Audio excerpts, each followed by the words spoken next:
గొప్ప విషయం అధ్యక్ష. ప్రజల ఆస్తుల్ని జీరో వాల్యూ చేస్తానని చెప్పిన ముఖ్యమంత్రి ఇంకెవరు లేరు అధ్యక్ష.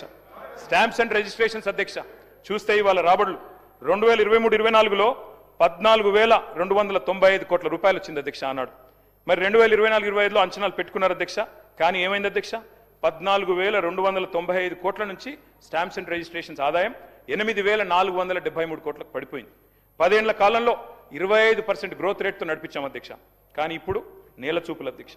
అధ్యక్ష ఈరోజు మీరు చూస్తే ఈ సంవత్సరం కూడా చూడండి అధ్యక్ష, గత ఏడాది షాక్కి తగ్గించుకున్నారు అధ్యక్ష ఎస్టిమేట్స్. ఈసారి 19,000 కోట్ల టార్గెట్ పెట్టుకున్నారు. కానీ జనవరి వరకు చూస్తే రీచ్ మాత్రం కేవలం 64%. ఈ లాస్ట్ క్వార్టర్లో ఏమైనా వస్తుందా లేదా మంత్రి గారు చెప్పాలి అధ్యక్ష. ఇది కరోనా తర్వాత సెకండ్ లోయెస్ట్ అధ్యక్ష. తెలంగాణ ఏర్పడ్డ తర్వాత కరోనా తర్వాత రియల్ ఎస్టేట్ రంగంలో ఉన్న స్లంప్కి ఇది ఒక నిదర్శనం అధ్యక్ష. ఇక అధ్యక్ష ఎందుకు ఈ రకంగా జరుగుతుంది అంటే ఒకటే అధ్యక్ష, ఇవాళ నెగిటివ్ మైండ్ సెట్, నెగిటివ్ విధానాలు అధ్యక్ష. 1-2 కాదు. మరి ఇవాళ రివెంజ్ పాలిటిక్స్, హైదరాబాద్ బ్రాండ్ ఇమేజ్ని కూడా బలిపెట్టే పరిస్థితి.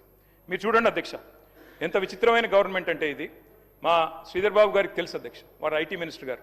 టీ హబ్ అనేది వరల్డ్లోనే లార్జెస్ట్ ఇంక్యుబేటర్ అధ్యక్ష, టెక్నాలజీ ఇంక్యుబేటర్ అధ్యక్ష. అది మేము కట్టాం. ఇవాళ శ్రీధర్ బాబు గారు నడిపిస్తూ ఉన్నారు, గవర్నమెంట్ నడిపిస్తూ ఉన్నారు. కానీ ఈ ప్రభుత్వం ఆలోచనలు ఎట్లా ఉంటాయి అధ్యక్ష అంటే, మరి టీ హబ్ అంటే అది ఏమనుకున్నారో, ఛాయ్ అమ్ముకునే దుకాణం అనుకున్నారో ఏందో తెలియదు. కానీ మన ప్రభుత్వ కార్యాలయాలు అందులోకి తరలించాలని ఆర్డర్ ఇచ్చారు అధ్యక్ష.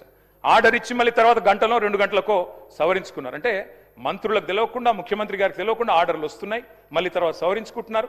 ఏం నడుపుతున్నారో మాకైతే అర్థం కావట్లేదు అధ్యక్ష. అధ్యక్ష వాస్తవం ఏంటి అంటే, స్వరాష్ట్రం వచ్చిన తర్వాత ఇవాళ ప్రజల ఆర్థిక స్తోమత పెరిగింది అధ్యక్ష, కుటుంబాల ఆదాయం పెరిగింది. ఇది నా కవిత్వం కాదు అధ్యక్ష, నేను ఇస్తాను. ఎంపీసీ సర్వే అధ్యక్ష, సర్వే మీకు పంపిస్తాను అధ్యక్ష. కుటుంబ తలసరి వ్యయంలో తెలంగాణ భారతదేశంలో నెంబర్ 1 అధ్యక్ష, రూరల్లో నెంబర్ 4. వస్తువులు, వాహనాలు, టీవీలు, ఫ్రిడ్జ్లు ఇవన్నీ కూడా బ్రహ్మాండంగా కొంటున్న రాష్ట్రం ఎక్కడ ఉంది ఈ దేశంలో అంటే తెలంగాణ అని నానుడి. కానీ ఈరోజు పరిస్థితి ఎంత అధ్యక్ష? మరి 4-5 నెలలుగా నెగిటివ్ ఇన్ఫ్లేషన్ నడుస్తూ ఉంది. నెగిటివ్ ఇన్ఫ్లేషన్, డిఫ్లేషన్ అంటే జూన్ నుంచి అక్టోబర్ దాకా 5 నెలల్లో 4 నెలలు డిఫ్లేషనే ఉన్నది. ఎక్కడుంది గ్రోతు? పరిస్థితి ఇట్లా ఉంటే మరి మీరేమో పెద్ద పెద్ద మాటలు చెప్తా ఉన్నారు. ఆ రోజు 10 ఏళ్ల నుంచి పెంచుకున్న ప్రగతి పోయింది, పరపతి పోయింది. ఫస్ట్ డే నుంచే నెగిటివ్ ఆలోచనలు అధ్యక్ష. మరి పొలిటికల్ ప్రాపగాండా కోసం చేసే పనులు ఇవాళ ఎట్లా ఉందంటే పరిస్థితి అధ్యక్ష, ఒకవైపేమో అంతా ఫాల్ అధ్యక్ష, రెవెన్యూ ఫాలు, అన్ని ఫాలు. కానీ మీరేమో రైజింగ్ అని జాకీలు పెట్టి లేపుతా ఉన్నారు అధ్యక్ష మీ గవర్నమెంట్ని. రైజింగ్ సమిట్ ఈ మధ్యన అక్కడ పెట్టారు అధ్యక్ష, డేరా నగర్లో సమిట్ పెట్టారు. అది గ్లోబల్ సమిట్ అది పెట్టారు అధ్యక్ష. ఇక అందులో ఎట్లా అంటే అధ్యక్ష, గ్రాఫిక్స్ మాయాజాలం, 100 కోట్ల రూపాయలు ఖర్చు పెట్టి ఏం సాధించారయ్యా అంటే 5,75,000 కోట్లు. అది వస్తే అధ్యక్ష అడ్వర్టైజ్మెంట్లు, నారాయణ, శ్రీ చైతన్య వాళ్ళు first rank, second rank, third rank, fourth rank, ఆ టైప్లో ఒక్కో పేపర్ చూస్తే ఒక్కో నెంబర్ అధ్యక్ష. ఒక ఆయన 5,75,000 కోట్లు అంటాడు, ఇంకో ఆయన 6 లక్షల కోట్లు అంటాడు, ఇంకొక ఆయన 7 లక్షల కోట్లు. ఇష్టం అధ్యక్ష. అంటే అధ్యక్ష మాకు కన్ఫ్యూజన్ వచ్చింది అధ్యక్ష చూస్తే.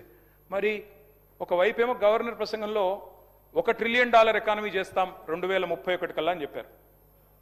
మరి మీరు చెప్పే లెక్కలు చూస్తుంటే మరి ఇంకొక 4 రోజుల సమిట్